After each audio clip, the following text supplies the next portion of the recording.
Hello friends, welcome back to my channel. അപ്പം എൻ്റെ ഒരു പുതിയൊരു വീഡിയോയിലേക്ക് എല്ലാവർക്കും സ്വാഗതം.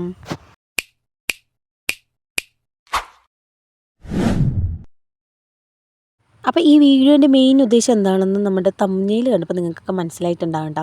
അപ്പോൾ ഞാൻ കക്കോട്ടും ബക്കറ്റൊക്കെ എടുത്തിട്ട് എവിടേക്കാണെന്ന് വെച്ചാൽ ചളിവാരാനാണ്, അതായത് കണ്ടത്തിക്കാണ് കേട്ടോ. കണ്ടത്തി പോയി ചളിവാരാന്ന് വിചാരിച്ചു. എളുപ്പപ്പണിക്കാണ്, കാരണം മണലാണ് യൂസ് ചെയ്യുന്നത്, മണ്ണ്. അത് എനിക്ക് എന്താ പറയുക, അതിനെക്കാട്ടി ബെറ്റർ ചളിയാണെന്ന് തോന്നിയതുകൊണ്ട് ഞാൻ അങ്ങനെ ചളിയെടുത്തു. നേരെ ഞാൻ ചാലി വിട്ടു കേട്ടോ. ചാലിയിലാണെങ്കിൽ കുറച്ച് വെള്ളം ഉള്ളൂ കേട്ടോ. അപ്പോൾ ഇതിന് നിറയെ നല്ല വെള്ളം യൂസ് ആവുന്നുണ്ട്.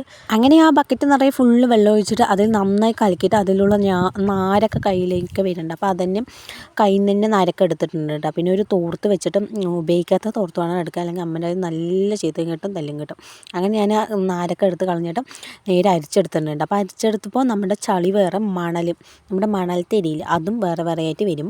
കാണുന്ന പോലെ നിസ്സാര പണിയൊന്നും അല്ല കേട്ടോ, നല്ല പണിയുണ്ട്. ഒരു 3-4 മണിക്കൂറൊക്കെ അത് അരിക്കാൻ മാത്രം വേണം കേട്ടോ. അങ്ങനെ ഞാൻ രാവിലെ ഇരുന്നിട്ട് ഒരു ഉച്ചയ്ക്ക് 3 മണിക്കൊക്കെയാണ് കേട്ടോ കഴിഞ്ഞത്. അരിക്കാൻ മാത്രമാണ് നല്ല ബുദ്ധിമുട്ട് കേട്ടോ. അപ്പോൾ പക്ഷേ സെപ്പറേറ്റായി വരുന്നുണ്ട്.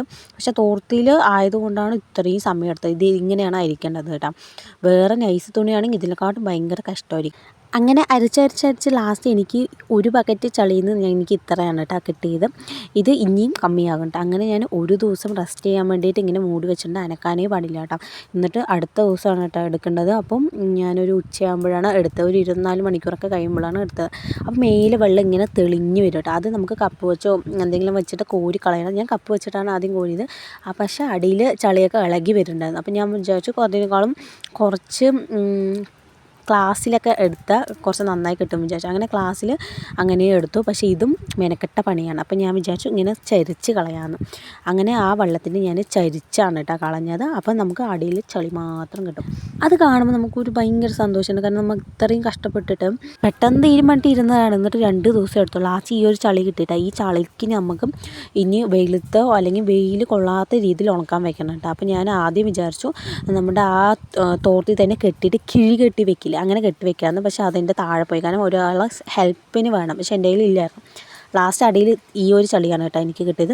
അങ്ങനെ ഞാൻ ഒന്നും നോക്കിയില്ല, ഈ ചളീനെ എടുത്തിട്ട് ഒരു നൈസ് തുണിയിൽ, അതായത് ഈ ഒരു ചളി ഉണക്കാൻ വയ്ക്കുമ്പോൾ മാത്രം നമുക്ക് തോർത്ത് ഉപയോഗിക്കാൻ പാടില്ല. നൈസ് തുണി, ഷാള് പോലെയുള്ള തുണിയൊക്കെ ഉപയോഗിച്ചാൽ ഭയങ്കര യൂസ്ഫുള്ളായിരിക്കും കേട്ടോ.